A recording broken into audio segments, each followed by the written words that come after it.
आज हम लोग डिस्कस करेंगे 3D ज्योमेट्री।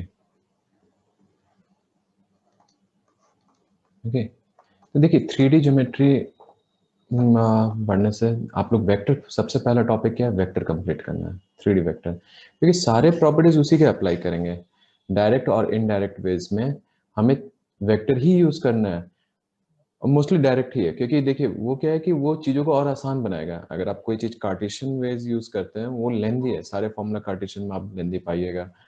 तो यूज हमें ज्यादातर वेक्टर ही करना है, और कोशिश करिए वेक्टर में ही चीजों को करने का, काफी आसान होगा। तो सबसे पहले देखिए डायरेक्शन रेशियो। डायरेक्शन रेशियो क्या है? मान लीजिए कि कोई वेक्टर है l i plus m j plus n k. Wait, ऐसे ए आई लिखता है ज्यादा अच्छा। फिर l, a i plus b j plus c k. तो ए बी सी इसका डायरेक्शन रेशियो होगा।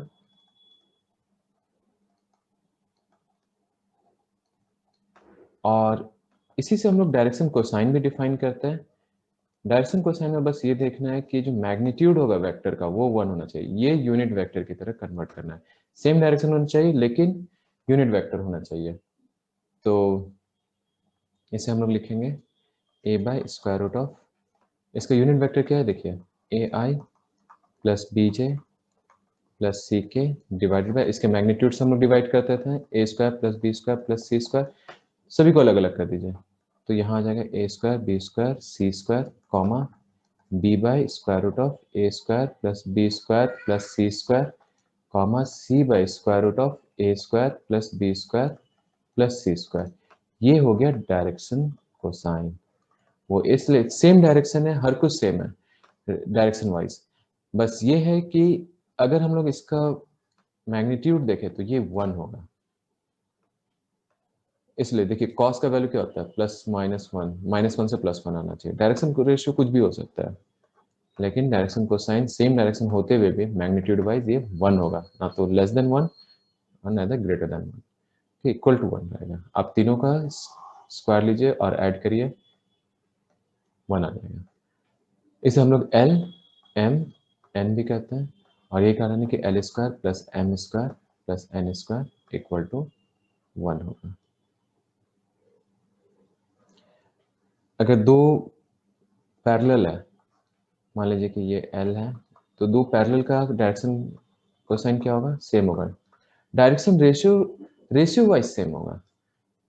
ठीक है, जैसे ये मान लीजिए कि 1 2 3 है और ये 2 4 6 है, सेम डायरेक्शन है, ये इसका जस्ट डबल है। तो ratio wise half half half. लेकिन एलिमेंट जब हम लोग निकालेंगे तो दोनों का सेम ही आएगा। तो यही है। तो दो अगर पैरेलल वेक्टर है L1 L2, अगर हम लोग L1 M1 N1 लिया हुआ है, L2 M2 N2, तो पैरेलल वेक्टर में हमें ये 1 मिलेगा। लेकिन अगर वही चीज परपेंडिकुलर वेक्टर है तो ये L1 M1 N1 है, ये L2 M2 N2 है। तो फॉर पैरेलल ये हो गया, परपेंडिकुलर के लिए क्या हो जाएगा, यही चीज जीरो में कन्वर्ट हो जाएगा। ओके, क्योंकि दो वेक्टर का आप डॉट प्रोडक्ट ही ले रहे हैं, ये क्या है, एक तरह का वेक्टर का डॉट प्रोडक्ट है, और यूनिट वेक्टर का डॉट प्रोडक्ट ले रहे हैं। तो अगर सेम है, पैरेलल है, तो 1 मिलेगा, और अगर परपेंडिकुलर है तो 0 मिलेगा। तो इस चीज को ध्यान रखना है डायरेक्शन कोसाइन और डायरेक्शन रेशियो में। अब यही चीज मान लीजिए कि दो पॉइंट दिए हुए, तो फिर कैसे हम लोग डिफाइन करेंगे कि क्या डायरेक्शन रेशियो है कार्टेशियन में, y1 z1, और ये क्या है, x2 y2 z2। एकदम सिंपल है। लाइन वेक्टर क्या होगा, ये जो वेक्टर क्वांटिटी इसे ज्वाइन करता हो वो होगा x2 minus x1 i plus y2 minus y1 j plus z2 minus z1 k। तो इसका डायरेक्शन रेशियो क्या हो जाएगा, x2 minus x1 comma y2 minus y1 comma z2 minus z1। तो ये हो गया डायरेक्शन रेशियो। कोसाइन निकाल रहे हैं तो उसके मैग्नीट्यूड से डिवाइड कर दीजिए। तो मैग्नीट्यूड एक ही जगह लिख दे रहा हूँ, x2 minus x1 whole square, जो डिस्टेंस फॉर्मूला है इसका डिस्टेंस फॉर्मूला अप्लाई करिए तो मैग्नीट्यूड मिल जाएगा और सभी से डिवाइड कर दीजिए तो x2 minus x1 comma y2 minus y1 comma z2 minus z1, तो ये डायरेक्शन कोसाइन दे देगा हमें। ओके, तो ये हो गया डायरेक्शन रेशियो, डायरेक्शन कोसाइन। अब हम लोग स्ट्रेट लाइन की तरफ बढ़ते हैं। स्ट्रेट लाइन सबसे पहले इसे वेक्टर के थ्रू समझते हैं। तो मान लीजिए एक स्ट्रेट लाइन है ये, जो ए वेक्टर से पोजीशन वेक्टर है उससे पास कर रहा है और पैरेलल टू क्या है, बी वेक्टर है। ठीक है, तो डायरेक्शन क्या है, बी है, इसका डायरेक्शन बी है और ए है। तो अगर हम लोग कोई भी वेक्टर लिखते हैं, मान लीजिए कि कोई भी वेक्टर इसमें आर है, कोई भी पोजीशन वेक्टर आर है, देन आर माइनस ए ये क्या होगा, किससे पैरेलल होगा, बी से पैरेलल होना चाहिए। तो इसे लिख सकते हैं लैम्डा टाइम्स बी, क्योंकि देखिए दो कोलिनियर वेक्टर क्या होगा, एक दूसरे का रेशियो वाइज सेम होता है, मींस लैम्डा टाइम्स सेम होना ही है। ये मैंने लास्ट आपको वेक्टर में भी बताया था कि दो कोलिनियर वेक्टर है, मान लीजिए कि ये L है, ये L1 L2 है, then L1 equal to lambda times L2। Lambda का कोई भी वैल्यू होगा, वो डिपेंड करता है कौन, उसी के अनुसार से हमें R मिलेगा। लैम्डा जैसे जैसे चेंज करेंगे R वैसे चेंज होगा। So R is a vector plus lambda times b vector, यही हमारा इक्वेशन ऑफ स्ट्रेट लाइन है।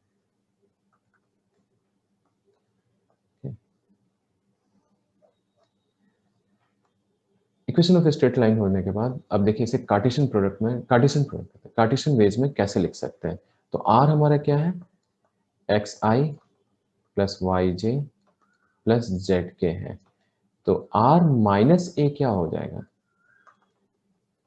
मान लीजिए कि ए हमारा है x1 y1 z1, सो x minus x1 i plus y minus y1 j plus z minus z1 k, ये हमारा गया r माइनस ए, और ये किससे पैरेलल है, parallel to lambda times b। तो b वेक्टर हम लोग मान लेते हैं l i plus m j plus n k. Direction cosine ही है, डायरेक्शन रेशियो भी यूज कर सकते हैं। मान लीजिए कि b यूनिट वेक्टर नहीं है, for example b is b1 i plus b2 j plus b3 k, तो b अगर हमारा कोई भी वेक्टर हो उससे कोई फर्क नहीं पड़ रहा है, चाहे वो डायरेक्शन रेशियो हो चाहे डायरेक्शन कोसाइन के फॉर्म में हो, ये जरूरी नहीं कि यूनिट हो।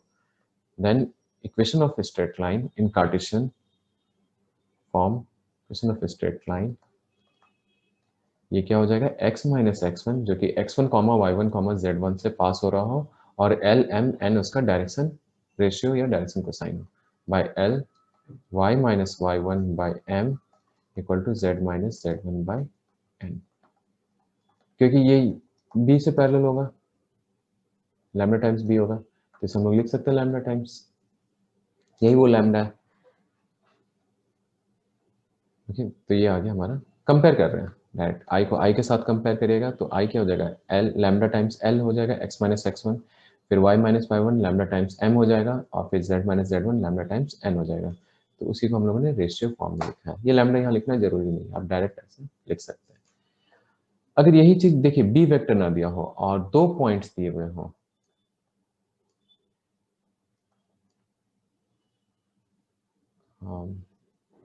पॉइंट है देखिए यहाँ पे वेक्टर नहीं है, तो इक्वेशन ऑफ लाइन क्या होगा, ए बी से पैरेलल होगा।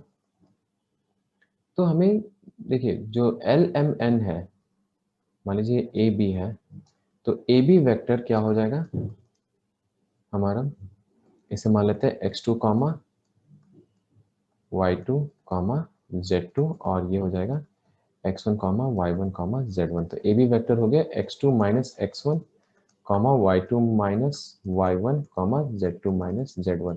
ये ए बी वेक्टर का क्या है, डायरेक्शन रेशियो है। ठीक है, डायरेक्शन रेशियो है ए बी का, वेक्टर फॉर्म में नहीं है, वहाँ पहला आई हो गया, दूसरा जे हो गया, तीसरा के हो गया, तब वेक्टर फॉर्म में कहलाएगा। तो ये हम लोगों ने डायरेक्शन रेशियो ए बी का लिखा है। ठीक है, डी आ रहा है, ध्यान रखना है, वेक्टर फॉर्म में नहीं है। अब हमें इससे पैरेलली लिखना है, तो x कोई भी पॉइंट पे x होगा, सो x minus x1 by x2 minus x1 y minus y1 by y2 minus y1, यहाँ तो ध्यान आ ही रहा होगा कि ये 2D प्लेन का इक्वेशन है, बस हम लोगों ने 3D के लिए क्या ऐड कर दिया, z minus z1 bye z2 minus z1। तो सिर्फ ये एक्स्ट्रा टर्म ऐड हुआ है और कुछ नहीं, जो 2D में हम लोगों ने पढ़ा था उसी को एक्सटेंड करके 3D में कर दिया, बस z का एक टर्म लेते हैं। तो ये हमारा हो गया equation of straight line in Cartesian form passing through 2 points. Okay, next है एंगल। दो लाइन है, उनके बीच का एंगल क्या होगा। तो बिल्कुल, अगर कार्टेशियन फॉर्म में भी लिखा हुआ है तो आपको वेक्टर फॉर्म में पता है कैसे करना है। जैसे यही है कार्टेशियन फॉर्म में, अगर ये इक्वेशन ऑफ लाइन दिया हुआ है तो वेक्टर फॉर्म में क्या हो जाएगा, r equal to x1i plus y1j plus z1k और lambda times x2 minus x1i plus y2 minus y1j plus z2 minus z1k। यही चीज है, वो बहु उसी चीज को हम लोग लिख रहे हैं जो कि a वेक्टर है plus lambda times b vector है। हाँ, ये दूसरा b है, b पोजीशन वेक्टर नहीं है, b इस बार आपका एक वेक्टर है जिससे लाइन पैरेलल है, इसी से लाइन पैरेलल है, b पोजीशन वेक्टर नहीं लेना है। हम लोगों ने लास्ट जो लिखा था इस b को मैं हटा ही दे रहा हूँ, यहाँ पे सिंपल ये b है पोजीशन वेक्टर, ये कैपिटल A है पोजीशन वेक्टर। ठीक है, अब इन दोनों के बीच का लाइन चाहिए, तो मान लीजिए कि ये हमारा है r a1 plus lambda b1 times lambda 1 और जो दूसरा वेक्टर है r equation of line a2 plus lambda 2 b2 times. तो ये हमारा दो है, तो दोनों का डायरेक्शन क्या है, ये b1 है और ये b2 है, तो दोनों के बीच का डायरेक्शन कैसे निकलेगा, सिंपल डॉट प्रोडक्ट से भी निकाल सकते हैं। तो डॉट प्रोडक्ट क्योंकि आसान है, आप वेक्टर प्रोडक्ट भी यूज कर सकते हैं, डॉट प्रोडक्ट भी यूज कर सकते हैं, जैसा हम लोगों ने लास्ट क्लास में डिस्कस किया था। ठीक है, और अब देखिएगा लास्ट वीडियो उसमें रहेगा, और यहाँ पे देखिए जो कॉस थीटा है वो आ जाएगा b1 डॉट b2 और हमें क्या करना होता है, मैग्नीट्यूड ऑफ से डिवाइड करना होता है। ठीक है, बस यही है, और इसे theta equal to cos inverse कर सकते हैं। ये हमें क्या देगा, b1 dot b2 by mod of b1 mod of b2। तो ये हमें दे देगा एंगल बिटवीन टू लाइंस। अगर वो परपेंडिकुलर है देन हमें कॉस थीटा 0 आ जाएगा, और अगर वो पैरेलल है तो of course b1 is lambda times b2। b1 और b2 एक दूसरे से पैरेलल होगा, या डायरेक्शन कोसाइन तो दोनों का सेम ही होगा 100% अगर पैरेलल है, या cos थीटा इक्वल टू 1 आ जाएगा उस केस में। ओके, ये भी है 1 मिलेगा। तो ये हो गया angle between two straight lines. Straight line cut कर रहे हो चाहे ना कर रहे हो उससे कोई फर्क नहीं पड़ रहा है, एंगल तब भी हम लोग डिफाइन कर सकते हैं, क्योंकि हम लोग स्क्यूड लाइंस भी देखेंगे। ऐसा नहीं है कि स्क्यूड लाइंस के बीच में एंगल नहीं होता है, वो एंगल होता है क्योंकि वेक्टर है, वेक्टर इज शिफ्टेबल। लेकिन 3D में तो हम लोग पोजीशन वेक्टर से जब डिफाइन करना शुरू करते हैं तो उसे शिफ्ट नहीं कर सकते, लेकिन एंगल तो डिफाइन हो सकता है।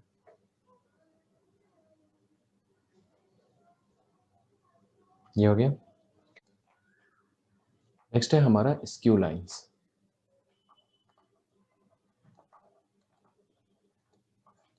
स्क्यू लाइंस देखिए एक इस तरह से समझिए, जैसे आप एक रूम में हैं, एक नीचे अगर आप एक कॉर्नर के लाइंस को देख रहे हैं और एक आप ऊपर के कॉर्नर्स को लाइंस को देख रहे हैं, या आप उस साइड के, एक आप अपने दाएं साइड बाएं साइड देखिए और एक अपने फ्रंट में अप देखिए, वो कभी इंटरसेक्ट नहीं करने जा रहा है, कभी नहीं। एक इस तरफ है और एक इस तरफ है, आप अपने रूम में देख सकते हैं, ये कभी इंटरसेक्ट नहीं करेगा, ये इस तरफ बढ़ जाएगा 3D में और ये इस तरफ बढ़ता चला जाएगा। ओके, लेकिन ये कि इस कॉर्नर पे दिखेगा ये अटैच्ड है, ये जो कि शॉर्टेस्ट डिस्टेंस है इससे भी परपेंडिकुलर होगा और ये इससे भी परपेंडिकुलर होगा, क्योंकि स्क्यू लाइंस का एक ही चीज आता है, what is the shortest distance between lines and हमें ये पता करना होता है कि क्या वो स्क्यूड है कि नहीं है। तो देखिए स्क्यूड लाइन जानने से पहले हमें इंटरसेक्शन अगर पता करना हो लाइंस का तो वो जानना बहुत जरूरी है। तो हर लाइन इंटरसेक्ट नहीं करता है, तो इंटरसेक्शन ऑफ लाइंस वही होंगे जो इंटरसेक्ट करेंगे, अगर वो इंटरसेक्ट नहीं कर रहे तो वो स्क्यूड लाइंस होंगे। तो देखिए दो इंटरसेक्शन ऑफ लाइन कैसे निकाल सकते हैं। मान लीजिए कि ये L1 का इक्वेशन है, x minus x1 by L1 y minus y1 by m1 z minus z1 by n1, इसे लैम्डा 1 ले लीजिए। और जो L2 है सेकेंड लाइन का इक्वेशन है वो x minus x2 by L2 y minus y2 by m2 z minus z2 by n2 equal to lambda 2। General point, any general point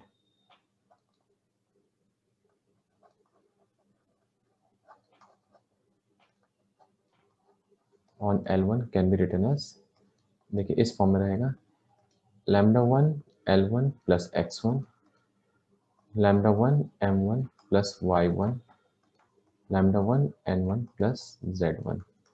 और ऑन L2 ये इस तरह का रहेगा lambda 2 L2 plus x2 lambda 2 m2 plus y2 lambda 2 n2 plus z2।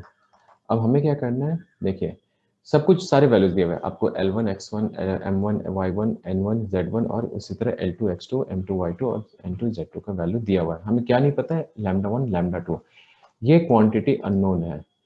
और ये क्या है, ये दोनों सेम पॉइंट होने चाहिए। अगर वो इंटरसेक्ट कर रहे हैं, जनरल पॉइंट है L1 L2 का, लेकिन वो जनरल पॉइंट क्या है, ये है इंटरसेक्शन पॉइंट है। तो इसके लिए एक पर्टिकुलर लैम्डा 1 लैम्डा 2 का वैल्यू हमें मिलेगा, वो हमें चाहिए। अगर हम लोग दो इक्वेशन को सॉल्व करते हैं, पहले तो हम लोग L1 प्लस x1 को लैम्डा 2 L2 प्लस x2 को सॉल्व करते हैं, तो ये लैम्डा 1 लैम्डा 2 का पहला इक्वेशन आ गया। फिर हम लोग इसी तरह lambda 1 m1 plus y1 equal to lambda 2 m2 plus y2 करते हैं। अब ये हमारे पास लैम्डा 1 लैम्डा 2 के सेकेंड इक्वेशन आ गए। मोर देन एनफ है, क्योंकि टू अननोन्स टू इक्वेशंस, यही रूल है। तो टू अननोन टू इक्वेशन, इसे सॉल्व करेंगे तो हमें क्या मिलेगा, लैम्डा 1 का वैल्यू, क्योंकि ये देखिए अननोन फॉर्म में, इसलिए मैं इसे सॉल्व नहीं कर रहा हूँ, लेकिन ये हमें दे देगा वैल्यू लैम्डा 1 एंड लैम्डा 2। तो लैम्डा 1 लैम्डा 2 का वैल्यू मिल गया। अब हमें क्या करना है, इसे पुट करना है थर्ड में। ये है हमारा third point z, okay, z coordinate. तो z कोऑर्डिनेट में जब हम लोग लैम्डा 1 लैम्डा 2 पुट करेंगे, if third coordinate for both L1 and L2 are same, lambda 1 lambda 2 के वैल्यू को after plugging value of lambda 1 and lambda 2, जो हमें लैम्डा 1 लैम्डा 2 सॉल्व करके इक्वेशन 1 और इक्वेशन 2 से मिल रहा है, उसे प्लग करिए। और उसे जब पुट करने के बाद जो हमें थर्ड कोऑर्डिनेट्स का वैल्यू मिल रहा है z का, अगर ये दोनों सेम है देन लाइन इंटरसेक्ट, और इंटरसेक्शन पॉइंट मिल गया। आप किसी में भी, किसी दोनों में से लैम्डा का वैल्यू पुट कर दीजिए, लैम्डा 1 का ही मान लीजिए इसमें वैल्यू पुट कर दिए, हमें यही इंटरसेक्शन पॉइंट है। अब लैम्डा 2 भी पुट करिएगा तो सेम ही आपको मिलेगा। तो ये हो गया, then line intersect if it's unequal, it is unequal, not same, then they are skewed line. यही स्क्यूड लाइन है, and they are skewed lines. तो आपको इस तरह से प्रूव करना होगा कि वो स्क्यू लाइन है कि नहीं है। या फिर अगर पॉइंट ऑफ इंटरसेक्शन निकालना है तो इसी तरह पॉइंट ऑफ इंटरसेक्शन के लिए भी सॉल्व करिए। तो ये हो गया हमारा स्क्यू लाइन और पॉइंट ऑफ इंटरसेक्शन कैसे हमें बताना है, कि एक लाइन इंटरसेक्ट कर रहा है तो उसका पॉइंट ऑफ इंटरसेक्शन क्या होगा, और अगर वो इंटरसेक्ट नहीं कर रहा है तो सेम ही प्रोसेस 100% अप्लाई करना है। बस हमें थर्ड कोऑर्डिनेट सेम नहीं आएगा, क्योंकि दो कोऑर्डिनेट यूज करके तो लैम्डा 1 लैम्डा 2 का वैल्यू हम लोग निकालेंगे। उस वैल्यू को सॉल्व करने के बाद हमें फिर उसी को प्लग करना है थर्ड कोऑर्डिनेट्स के लिए। अगर सेम आया तो सही है, नहीं आया तो स्क्यूड लाइन। ओके, तो ये हो गया हमारा स्क्यूड लाइन प्रूव करना या पॉइंट ऑफ इंटरसेक्शन। अब देखिए जो सेकेंड चीज है वो क्या है, अगर हमारे पास यही स्क्यूड लाइंस है और इसके बीच का शॉर्टेज डिस्टेंस पूछा जा रहा है, तो हमेशा ध्यान रखिएगा कैसा भी कर्व हो, चाहे वो स्ट्रेट लाइन हो, चाहे वो किसी भी बेंड टाइप से कर्व हो, सर्कल टाइप, कुछ भी हो, shortest distance is always perpendicular. ठीक है, always it's going to be always perpendicular, क्योंकि फिर जो दूसरा डिस्टेंस होगा अगर परपेंडिकुलर नहीं है तो वो तो हाइपोटेनस हो जाएगा ना इसका, और hypotenuse is the longest side. तो यही कारण है कि शॉर्टेज डिस्टेंस हमेशा परपेंडिकुलर होगा। तो मान लीजिए कि हमारे पास, और यहाँ वेक्टर फॉर्म ही यूज करना है। मैं वापस बता रहा हूँ कि यहाँ पे कार्टेशियन फॉर्म में अगर लाइन दिया हुआ है तो उसे कन्वर्ट करिए वेक्टर फॉर्म में, जैसा हम लोगों ने अभी जस्ट डिस्कस किया। आप क्वेश्चन आंसर में भी देखिएगा कन्वर्जन और इस तरह से यूज को। तो हमें वेक्टर फॉर्म ही यूज करना है, या तो कन्वर्ट करके, या जैसे वेक्टर फॉर्म में दिया है तो अच्छी बात है, नहीं तो कन्वर्ट करिए। तो L1 अगर हमें इस फॉर्म में कन्वर्ट करिए, plus lambda 1 B1 vector, L2 क्या है, A2 है, प्लस लैम्डा 2 P2 वेक्टर। तो ये मान लीजिए ये हमारा L1 है, ये हमारा L2 है, और ये A1 वेक्टर है, ये A2 पोजीशन वेक्टर है। इन दोनों को ज्वाइन करिए और इसका प्रोजेक्शन B1 B2, तो B1 क्या है, ये है, और B2 इस साइड है। तो परपेंडिकुलर वेक्टर चाहिए। ये जो वेक्टर है, ठीक है, ये जो वेक्टर है, मान लीजिए कि ये P वेक्टर है, तो P वेक्टर क्या आएगा, B1 क्रॉस B2। हमें इसका सिर्फ और सिर्फ यूनिट वेक्टर चाहिए, P unit as a unit vector चाहिए, क्योंकि मैग्नीट्यूड नहीं चाहिए, हमें सिर्फ डायरेक्शन चाहिए। तो वो हो जाएगा B1 क्रॉस B2,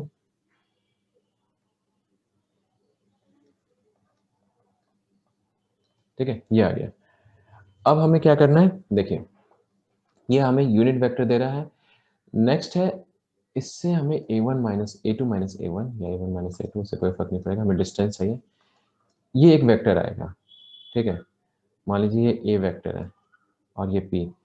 देन जो ये लेंथ होगा D, ये लेंथ जो D होगा, D equal to A vector dot P, इसका प्रोजेक्शन हो जाएगा P में। तो हमें उसका सीधा मैग्नीट्यूड देगा। मान के एक स्लाइड करते हुए आपने प्रोजेक्शन किया P वेक्टर के तरफ, ये जो तिरछा है A1 minus A2 minus A1, इसे स्लाइड करते हुए आपने इस पे प्रोजेक्ट किया, तो जो P वेक्टर में प्रोजेक्ट होगा वो सीधा डिस्टेंस D ही देगा। ए का यूनिट वेक्टर नहीं करना है, ए भूल से भी मत करिएगा, ए को अपने मैग्नीट्यूड के साथ ही रहने दीजिए, और कोई भी रैंडम चूज करिए आप, किसी भी रैंडम A1 A2 को चूज कर सकते हो उस लाइन पे। जब भी प्रोजेक्शन लीजिएगा सेम ही देगा, हमेशा डी सेम रहेगा। जब भी डॉट प्रोडक्ट निकालेगा पी के साथ, पी फिक्स्ड है, लेकिन A2 minus A1 infinite option है आपके पास, क्योंकि लाइन में, एक लाइन में इन्फिनाइट पॉइंट्स है, और दो लाइन है आपके पास, दोनों के पास इन्फिनाइट पॉइंट्स है। आप दोनों का डिफरेंस निकालिए और सीधा डॉट प्रोडक्ट ले लीजिए। तो ये हमें आ गया डी, और इसे अगर हम लोग एक्सटेंडेड फॉर्म में लिख सकते हैं, इसका मैग्नीट्यूड लेना है। इसका मतलब नहीं है कि हम मैग्नीट्यूड एब्सोल्यूट वैल्यू लेना है, ये नहीं है कि हम लोग मैग्नीट्यूड ले रहे हैं, मैग्नीट्यूड स्केलर प्रोडक्ट है ना, तो सीधा मैग्नीट्यूड ही देगा, लेकिन हमें इसका पॉजिटिव वैल्यू लेना है, क्योंकि आप A1 माइनस A2 भी कर सकते हैं, A2 माइनस A1, और ये हो जाएगा B1 cross B2 by B1 cross magnitude of B1 cross B2, यहाँ मैग्नीट्यूड ले रहे हैं, और इस टोटल का एब्सोल्यूट वैल्यू, ये हमारा हो गया डिस्टेंस बिटवीन,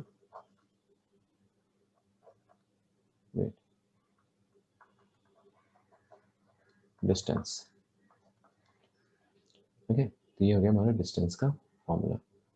एकदम ध्यान देना है कैसे प्रोजेक्शन ले रहे हैं, और कभी भी कंफ्यूज नहीं होना है A2 माइनस A1 के फॉर्म में। तो इसे ध्यान दीजिए, क्योंकि स्क्यूड लाइन से अच्छे क्वेश्चन बनते हैं।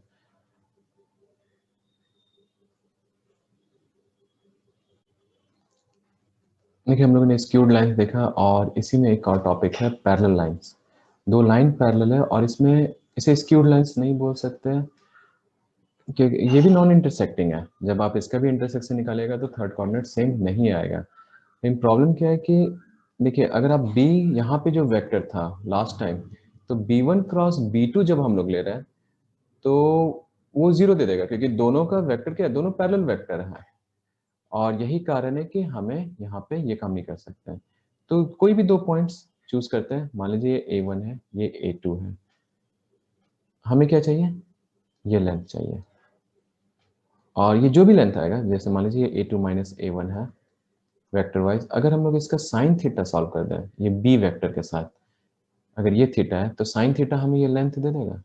हाँ, B का हमें यूनिट वेक्टर चाहिए, तो देखिए हमें चाहिए कि B यूनिट वेक्टर, ये हो गया, और हमें साइन थीटा चाहिए। जो A2 माइनस A1 है, इसका मैग्नीट्यूड और साइन थीटा से अगर हम लोग मल्टीप्लाई करते हैं, यही डिस्टेंस है। तो एज ए वेक्टर वाइज क्या डिस्टेंस होगा, तो डी हो जाएगा a2 minus a1 cross B vector. देखिए इससे साइन थीटा हमें मिलता है, सिर्फ साइन थीटा मिलता है, बी का मैग्नीट्यूड तो 1 है तो वो तो आएगा नहीं, और ये भी वेक्टर है। बस इतना ही करना है। ध्यान रखना है कि इसमें स्क्यूड फॉर्म करेगा तो बार बार जीरो दिखेगा आपको, बी क्रॉस बी, तो वहां से कंफ्यूजन नहीं करना है। जब भी आपके पास टू पैरेलल लाइंस है, ऑब्वियसली तो दोनों के डायरेक्शन कोसाइन सेम होंगे या डायरेक्शन रेशियो वाइज सेम होंगे, तो आप क्रॉस प्रोडक्ट करिएगा खुद ही आपको जीरो दिख जाएगा। तो उस केस में आपको क्या करना है, यहाँ पे a2 माइनस a1, जो पिछली बार हम लोग डॉट प्रोडक्ट ले रहे थे, इस बार हमें क्रॉस प्रोडक्ट लेना होगा। ठीक है, इसमें डॉट प्रोडक्ट हम लोगों ने लिया था, यहाँ आप देख सकते हैं। तो ये डॉट की जगह अब हमें क्रॉस लेना है, क्योंकि ये अब सिंगल वेक्टर है, बी दो वेक्टर का क्रॉस नहीं लेना हमें परपेंडिकुलर वेक्टर मिलने से रहा, तो हमें सीधा उसके साइन साइन थीटा वाले प्रोजेक्शन को देखना है। ठीक है, वेक्टर प्रोडक्ट को, और फिर मॉड भी लेना होगा वापस से, क्योंकि ये वेक्टर हमें क्वांटिटी देगा। Okay, distance as a vector quantity, फिर उसके मॉड का वैल्यू हमें डिस्टेंस दे देगा, distance between two parallel lines. Okay, 3D geometry में जो हमारा नेक्स्ट टॉपिक है वो है प्लेन। हम लोगों ने स्ट्रेट लाइन में देखा सब चीज, अब प्लेन में हमें देखना है इक्वेशन ऑफ प्लेन, फिर कैसे किस तरह से कितने कई सारे के फॉर्म होते हैं, जैसे वेक्टर फॉर्म में देखना है, कार्टेशियन फॉर्म में देखना है, 2 पॉइंट से जा रहे हैं या 3 पॉइंट से जो प्लेन पास हो रहे हैं, उन सभी चीज़ों के बारे में देखेंगे।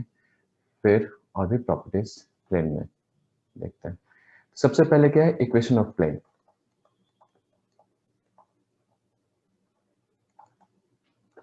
इक्वेशन ऑफ प्लेन, मान लीजिए कि हमारा कोई प्लेन है, इसमें कोई भी वेरिएबल वेक्टर r है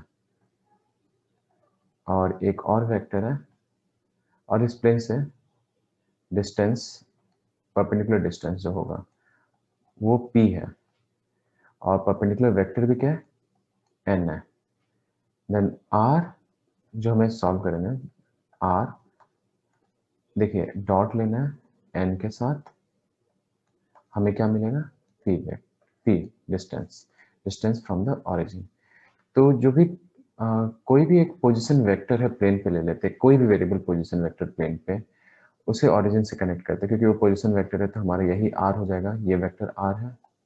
ठीक है, और परपेंडिकुलर वेक्टर देखिए, हम लोग जब भी प्लेन में डिस्कस करेंगे जितने भी, जैसे लाइन में करते थे तो लाइन के पैरेलल वेक्टर लेते थे हमेशा, लेकिन इस बार हम लोग हमेशा परपेंडिकुलर लेंगे।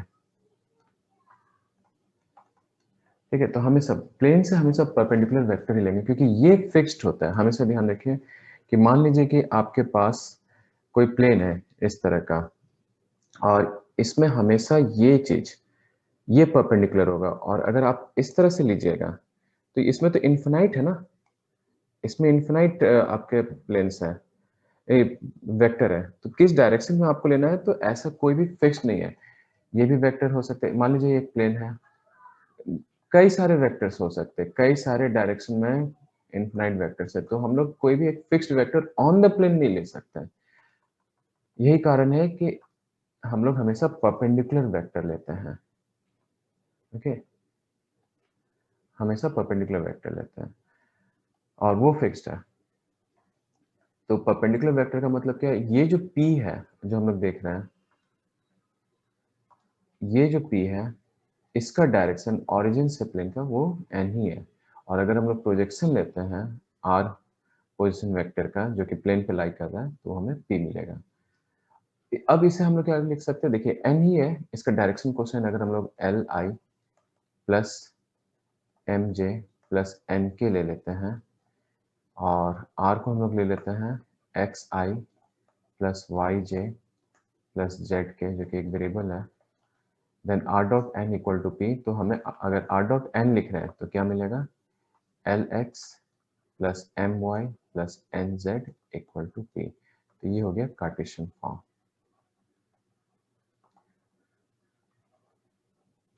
और ये क्या है, वेक्टर फॉर्म। तो ये दो जो फर्स्ट हम लोग जो आसान तरीके से इक्वेशन ऑफ प्लेन लिख सकते हैं, सिर्फ आपको इसमें परपेंडिकुलर वेक्टर चाहिए और डिस्टेंस फ्रॉम द ओरिजिन चाहिए। Okay, p is distance of plane from origin, ये है। ठीक है, इसके बाद हम लोग देखते हैं कि कोई वेक्टर से पास कर रहा हूं, जैसे हम लोग नहीं पहले लाइन एक वेक्टर से पास कर रहा है, तो उसी तरह एक पर्टिकुलर पॉइंट दिया हुआ हो और हमें परपेंडिकुलर वेक्टर दिया हुआ है, डिस्टेंस फ्रॉम द ओरिजिन नहीं है। तो मान लीजिए कि ये हमारा प्लेन है, ये पॉइंट ए दिया हुआ है, एक परपेंडिकुलर वेक्टर है, ये इसी के ऊपर ड्रॉ कर सकते हैं, कहीं भी ड्रॉ कर सकते हैं, डायरेक्शन तो वही रहेगा। और यहाँ कोई भी वेरिएबल पॉइंट है r, उससे ज्वाइन कर देते हैं।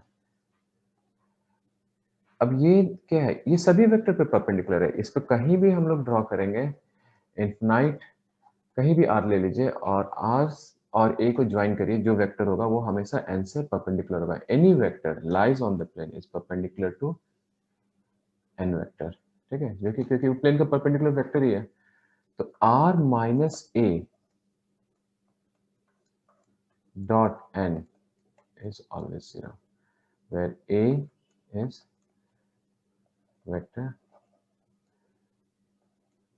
lies r and a vector lies on the plane, और n वापस से वही है, परपेंडिकुलर वेक्टर ऑफ प्लेन।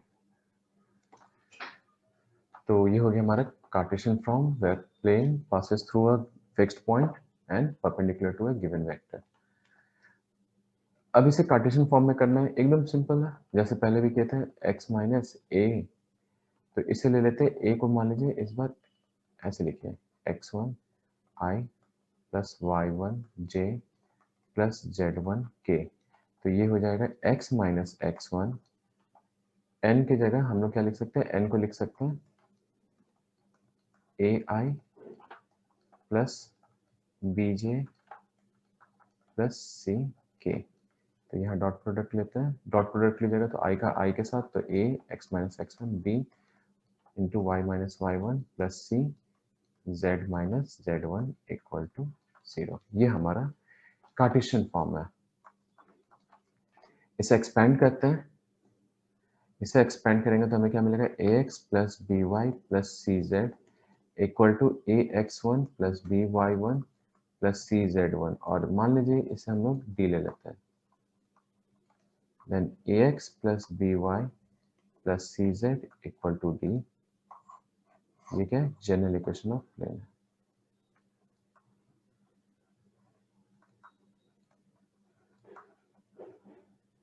और जब सॉल्व करना होता है तो आप एक जनरल इक्वेशन लिखिए, इतना लिखने का भी कोई जरूरत नहीं है, आप डायरेक्ट भी कर सकते हैं या तो फिर ऐसे। आपको क्या चाहिए, डायरेक्शन रेशियो चाहिए, परपेंडिकुलर टू प्लेन चाहिए, और वो क्या है, a b c comma b comma c, यही डायरेक्शन रेशियो है परपेंडिकुलर टू प्लेन। और एक पॉइंट चाहिए, फिक्स्ड पॉइंट चाहिए, और मान लीजिए कि वो x1 comma y1 comma z1 है, तो d क्या हो जाएगा, ax1 plus b y one plus c z one. बस d का वैल्यू मिल गया, और फिर ax plus b y plus c z लिखना ही है। बस कुछ ही स्टेप्स में आपको इक्वेशन ऑफ प्लेन मिल जाएगा। तो ये हो गया, plane passes through a fixed point and perpendicular to vector n, both Cartesian and vector form. ठीक है,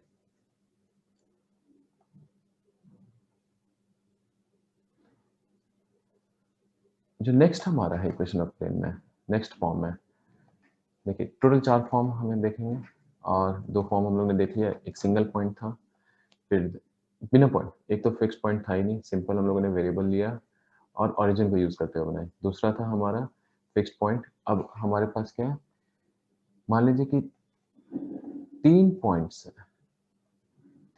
से प्लेन जा रहा है। देखिए 2 पॉइंट से इन्फिनाइट प्लेन जाएगा, तो वहां कोई फायदा होने से रहा, 2 पॉइंट हो चाहे सिंगल पॉइंट हो, आपको फिर एक परपेंडिकुलर वेक्टर चाहिए ही। तो 3 पॉइंट है, तो ये 3 पॉइंट से एक प्लेन हमेशा फिक्स जाता ही है। तो थोड़ा सा अगर हम लोग वेक्टर का कॉन्सेप्ट अप्लाई करते हैं इस केस में, तो हमें क्या मिलेगा, देखिए मान लीजिए कि ये ए वेक्टर है, ये बी है पोजीशन वेक्टर, ABC, तो ये क्या हो जाएगा, ये AC वेक्टर हो जाएगा और ये AB वेक्टर हो जाएगा। Then N vector is AB cross AC। वो क्यों? क्योंकि क्रॉस प्रोडक्ट क्या देता है, परपेंडिकुलर वेक्टर देता है, जो हम लोगों ने लास्ट वेक्टर प्रोडक्ट में हम लोगों ने डिफाइन किया था। क्रॉस प्रोडक्ट या वेक्टर प्रोडक्ट में हमेशा परपेंडिकुलर वेक्टर हमें मिलता है। तो यहाँ पे AB क्रॉस AC करेंगे तो N क्या हो जाएगा, ये परपेंडिकुलर टू प्लेन हो जाएगा। और प्लेन पे कौन से दो वेक्टर लाई कर रहे हैं, AB and AC lies on the plane. तो ये हमारा प्लेन पे लाई कर रहा है। N वेक्टर मिल गया, A आपको पता है ही, तो अब क्या बचा, डायरेक्ट डॉट लीजिए AB क्रॉस AC से। अगर इसे हम लोग वेक्टर फॉर्म में लिखना चाहते हैं तो A के लिए स्मॉल a लिख लेते हैं, तो यहाँ R मान लीजिए -a है, डॉट यहाँ पे B -a, ये B वेक्टर को ऐसे, ये भी वेक्टर ही है स्मॉल फॉर्म में, थोड़ा याद रहता है उस तरह से, और कुछ नहीं रहता, आप ऐसे भी लिख सकते हैं जैसे लिखा हुआ था, इक्वल टू 0। ये हो गया। अच्छा, ये STP है, इसलिए इस तरह से लिखा हुआ, थोड़ा आसान हो जाएगा। STP है ये, scalar triple product of R minus a, B minus a, C minus a. तो इसे अगर हम लोग कार्टेशियन फॉर्म में लिखना है, यानी कि डिटरमिनेंट फॉर्म में जहां लिखेंगे, R तो xi plus yj plus z के है ही, तो इसे कार्टेशियन फॉर्म में लिख सकते हैं। तो R को हम लोग एज्यूम कर लेते हैं xi plus yj plus z के। A वेक्टर का एज्यूम करते हैं x1i plus y1j plus z1k, और B को x2 y2 z2 ij के ही है, और C वेक्टर भी x3 y3 z3। देखिए ये पॉइंट है, पोजीशन वेक्टर है तो पॉइंट है, पॉइंट के फॉर्म में भी लिख सकते हैं, उसके कोऑर्डिनेट पॉइंट्स के फॉर्म में। तो हमें क्या चाहिए, determinant of x minus x1, y minus y1, z minus z1, और यहाँ पे x2 माइनस x1, फिर y2 minus y1, z2 minus z1। STP है एकदम एग्जैक्ट। x3 इन दोनों का क्रॉस प्रोडक्ट हो गया, और इसके साथ डॉट प्रोडक्ट ले रहा है, x3 minus x1, y3 minus y1, z3 minus z1, और ये इक्वल टू 0 हो गया। तो ये हो गया कार्टेशियन फॉर्म। थोड़ा लेंदी दिख रहा है, लेकिन जब डिटर्मिनेंट के वे में सॉल्व करेगा थोड़ा आसान आ जाएगा। इसी में अगर हम लोग थोड़ा एक्सटेंड कर दें तो हम लोग बोल सकते हैं कि 3 पॉइंट्स कोलिनियर है, 3 पॉइंट्स आर कोलिनियर।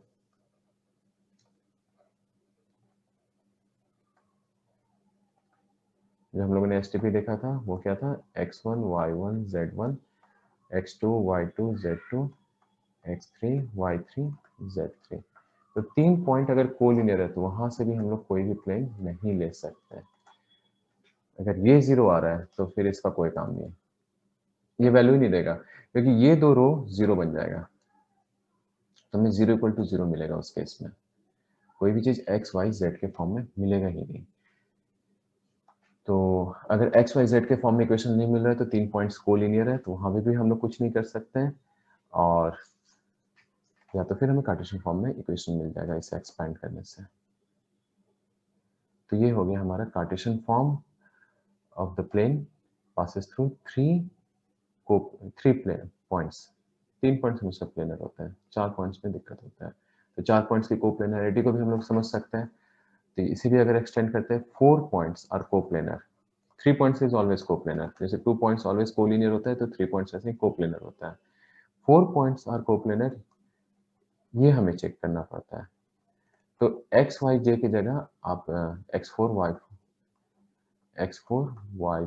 z4, मान लीजिए ये 4th पॉइंट है, तो ये कुछ ऐसा आ जाएगा, x4 minus x1, y4 minus y1, z4 minus z1, और जो था x2 minus x1, y2 minus y1, z2 minus z1, x3 minus x1, y3 minus y1 and z3 minus z1।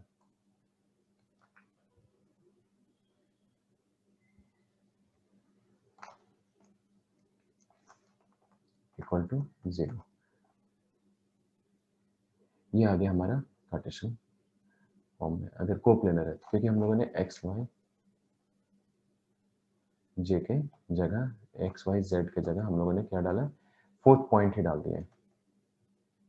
Okay, fourth point डाले और यही कारण से हमारा, क्योंकि आर भी क्या है, कोप्लेनर है ना, उसी प्लेन पे लाई कर रहा है, जहाँ 3 पॉइंट्स ऑलरेडी है वहां पे आर भी है, तो आर की जगह ही हम लोग अगर अपने फोर्थ पॉइंट्स को इनपुट कर देते हैं तो वो 0 हो जाएगा। अब लास्ट फॉर्म हम लोग देखते हैं और वो है इंटरसेप्ट फॉर्म।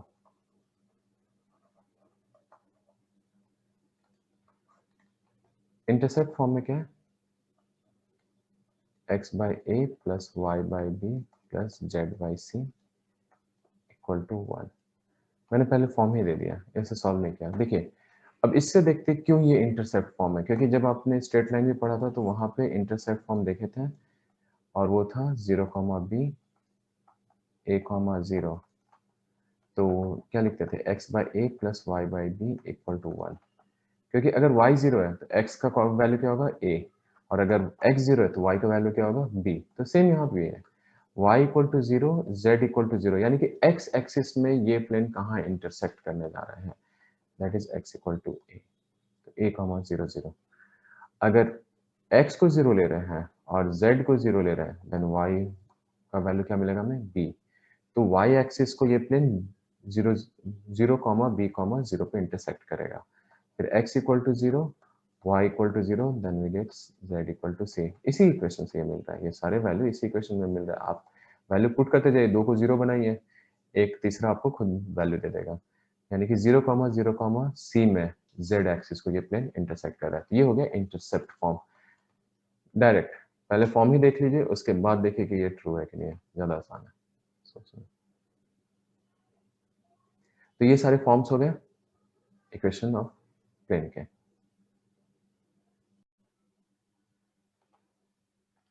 देखिए इक्वेशन ऑफ प्लेन के बाद हम लोग देखते हैं फैमिली ऑफ प्लेन्स में।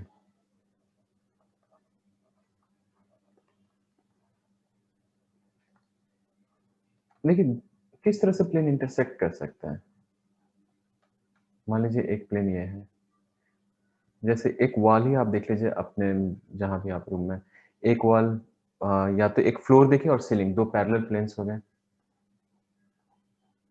या तो फिर इंटरसेक्टिंग प्लेन्स होंगे, और इंटरसेक्ट करेंगे तो कैसा बनेगा, एक लाइन से पास करते हुए, ठीक है। तो इस लाइन से पास करते हुए, तो या तो प्लेन इंटरसेक्ट करेंगे एक लाइन पे, या तो फिर वो पैरेलल रहेंगे। तो अगर वो इंटरसेक्ट कर रहे हैं,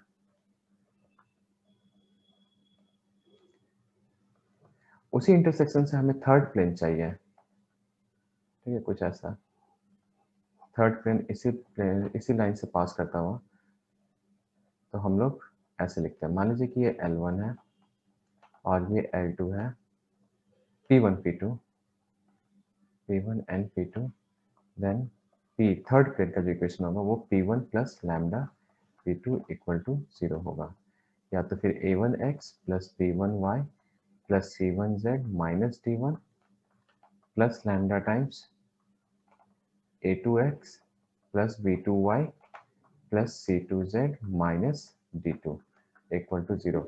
और डिपेंड करता है लैम्डा क्या, जैसे कोई ना कोई प्रॉपर्टी आपको दिया रहेगा उस प्लेन का, जिससे हम लोग लैम्डा का वैल्यू बता सके, जैसे कि वो प्लेन किस पॉइंट से पास कर रहा है, बस इतना ही, अधिक से अधिक। तो उससे हमें पता चल जाएगा कि प्लेन का लैम्डा का वैल्यू क्या है, और complete equation of third plane. और तीनों एक ही लाइन से पास करेंगे, तीनों एक ही सेम इंटरसेक्शन पॉइंट है जो कि इनफाइनाइट पॉइंट्स हैं, वहीं से पास करेंगे। देखा जाए तो फिर अगर आप डिटर्मिनेंट में देखते हैं तो तीनों एक ही इक्वेशन है, तीनों का सॉल्यूशन जब हम लोग सॉल्व करेंगे तो इनफिनाइट सॉल्यूशन मिलेगा। तो फैमिली ऑफ प्लेन्स हो गया। अगर पैरेलल प्लेन है, तो पैरेलल प्लेन है तो ए बी सी तो सभी का सेम ही रहेगा, direction ratio, direction cosine same होगा, लेकिन मान लीजिए डायरेक्शन रेशियो भी अगर हम लोग यूज करें तो उससे भी कोई फर्क नहीं पड़ रहा है, क्योंकि डी का वैल्यू उसी के अनुसार से बदलता है। तो a x plus b y plus c z equal to d है। अगर हमें प्लेन चाहिए parallel plane to the given equation, अगर इसी से हमें पैरेलल प्लेन चाहिए ax plus by plus cz equal to d dash, और d डैश का वैल्यू कहाँ से आएगा, जो पैरेलल प्लेन है वो किस पॉइंट से पास कर रहा है, या कोई भी प्रॉपर्टी दिया हुआ होना चाहिए, या फिर डिस्टेंस फ्रॉम ऑरिजिन, उससे भी आ जाएगा डिस्टेंस फ्रॉम ऑरिजिन। तो हम लोग अभी देखे थे पहला इक्वेशन जो था p, तो जैसे भी सॉल्व हो आपको डी डैश का वैल्यू मिल जाएगा, वहाँ पे पैरेलल प्लेन होगा क्योंकि ए बी सी क्या है, दोनों में इक्वल है, तो अगर डायरेक्शन रेशियो सेम है तो फिर वो पैरेलल प्लेन है। नेक्स्ट जो है हमारा प्लेन में, जैसे दो प्लेन है तो angle between planes, angle between plane में देखिए, तो हमें प्लेन का क्या है कि परपेंडिकुलर वेक्टर पता है। मान लीजिए n1 है और एक दूसरा प्लेन है n2 है, तो n1 और n2 के बीच में जो भी एक्यूट एंगल बन रहा हो वही इस प्लेन के बीच में भी बनेगा, तो वहां पे कोई दिक्कत नहीं है। आपको हमें बताना है कि अगर जो परपेंडिकुलर वेक्टर के बीच में एंगल बन रहा है वही प्लेन के बीच का भी एंगल बनेगा। So cos theta equal to n1 dot n2 divided by n1 n2, और इसका टोटल का मॉडुलस ले लेते हैं। अगर इसे कार्टेशियन फॉर्म में जानना है तो कार्टेशियन फॉर्म में क्या हो जाएगा, a1 a2 plus b1 b2 plus c1 c2 divided by square root of a1 square plus b1 square plus c1 square, a2 square plus b2 square plus c2 square, जिसमें ये plane क्या है, a1x plus b1y plus c1z equal to d1 है, और ये a2x plus b2y plus c2z equal to d2 है। तो ये हो गया कार्टेशियन फॉर्म में cos थीटा, जो थीटा क्या है, एंगल बिटवीन द प्लेन है, ये हमारा थीटा है, तो cos इनवर्स इसका निकाल लेंगे जो कि 0 to पाई बाय 2 के बीच का वैल्यू देगा, वहां से मिल जाएगा। अगर यही चीज 0 दे रहा है तो परपेंडिकुलर है दोनों प्लेन, और यही चीज अगर 1 दे रहा है तो वो पैरेलल हो गया। ठीक है, तो ये हो गया एंगल बिटवीन प्लेन्स। नेक्स्ट जो है वो है डिस्टेंस ऑफ ए पॉइंट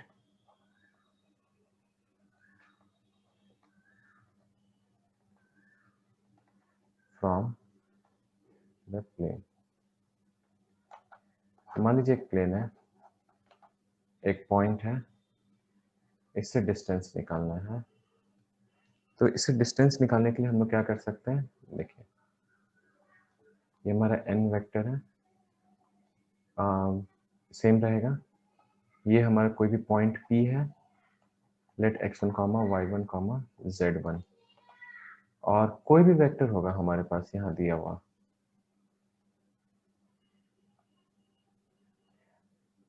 ठीक है, कोई भी वेक्टर r। अगर हम लोग डॉट प्रोडक्ट लेते हैं, जैसे ये a ही दिया हुआ है या कुछ भी, तो अगर हम लोग डॉट प्रोडक्ट लेते हैं इसका प्लेन के किसी भी वेक्टर से, जैसे r माइनस a टाइप से, और डॉट n कर देंगे, तो वो क्या हो जाएगा, हमें डिस्टेंस दे देगा। इस बार जीरो नहीं देगा क्योंकि p प्लेन पे लाइन नहीं कर रहा है, ये डॉट प्रोडक्ट जीरो देते हैं।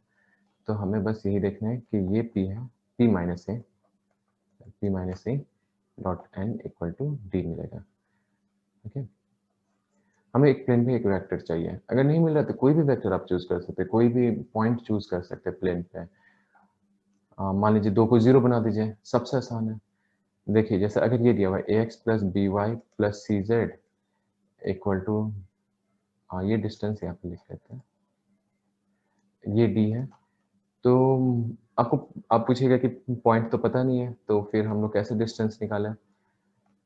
तो आप क्या कर सकते हैं, एक्चुअली फॉर्मूला तो मैं बताऊंगा ही, लेकिन वेक्टर फॉर्म में अगर देखना है तो y इक्वल टू 0 ले लीजिए, कभी भी कोई जनरल पॉइंट लेना हो, 2 को 0 बना दीजिए, सीधा x क्या आ जाएगा, d बाई ए। तो ये भी एक पॉइंट है, इस पॉइंट से भी आप सॉल्व कर सकते हैं, और इसी पॉइंट से सॉल्व करते हैं और देखते हैं क्या आंसर आ रहा है। ठीक है, तो n क्या हो गया, a i plus b j plus c k, तो डिस्टेंस मॉड ले लेना है, distance mod of p minus a, अच्छा n ये डॉट यूनिट वेक्टर लीजिएगा, n का यूनिट वेक्टर लेना है क्योंकि उसका फिर मैग्नीट्यूड आ जाएगा। तो p माइनस ए, तो p क्या है हमारा x1 i plus y1j plus z1k minus सिर्फ डी बाई ए आएगा,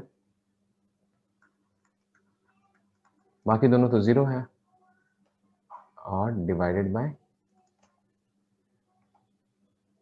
हमें यहाँ पे मिलेगा, देखिए n वेक्टर के साथ मल्टीप्लाई कर रहे हैं तो dot a i plus b j plus c k और divided by square root of a square plus b square plus c square.